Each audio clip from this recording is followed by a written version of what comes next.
July 18 ഇന്ന് തിരുസഭ അനുസ്മരിക്കുന്ന വിശുദ്ധ സിംഫ്രോസയും 7 മക്കളും രക്തസാക്ഷികൾ. ട്രാജൻ ചക്രവർത്തിയുടെ മതപീഡനം അഡ്രിയാൻ ചക്രവർത്തിയുടെ വാഴ്ചയുടെ ആരംഭത്തിൽ തുടർന്നുവെങ്കിലും കുറെ കാലത്തേക്ക് നിർത്തിവച്ചു. 124 വീണ്ടും തുടങ്ങി.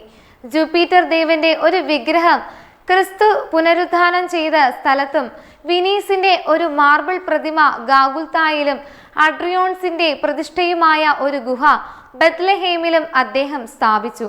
മതപീഡനം തകൃതിയായി നടന്നു.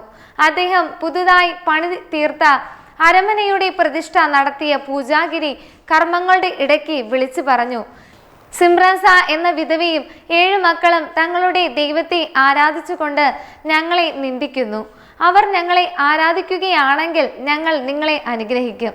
ഈ വിധവ തൻ്റെ സമ്പത്ത് മുഴുവനും മതപീഡനം അനുഭവിക്കുന്ന ക്രിസ്ത്യാനികളെ സഹായിക്കാൻ ഉപയോഗിച്ചുകൊണ്ട് പുതിയ അരമനയുടെ അരികെയാണ് താമസിച്ചിരുന്നത്.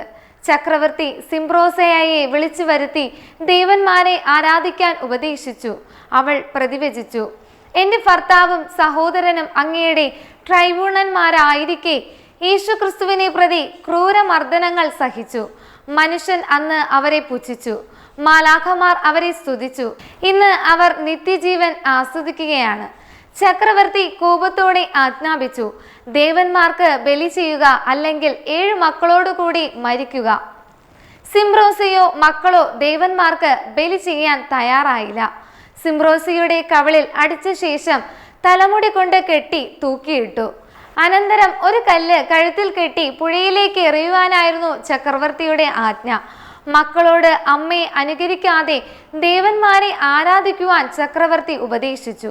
അവരാരും വഴിപ്പെട്ടില്ല എന്ന് കണ്ടപ്പോൾ പ്രത്യേകം സജ്ജമാക്കിയിട്ടുള്ള പീഡന ഉപകരണങ്ങൾ കൊണ്ട് അവയവങ്ങൾ വലിച്ചു നീട്ടി.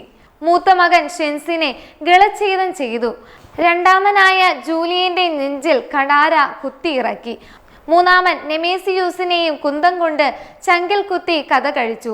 4-മൻ പിമേത്തിയസിന്റെ വയറ് പിളർന്നു. 5-മൻ ജസ്റ്റിന്റെ പിറകിലും 6-മൻ സ്റ്റാരിയൂസിന്റെ നെഞ്ചിന്റെ ഇരുഭാഗങ്ങളിലും കുത്തിക്കൊന്നു. ഇളയവൻ എവുജേനിയൂസിന്റെ ശരീരം 2ആയി പിളർന്നു.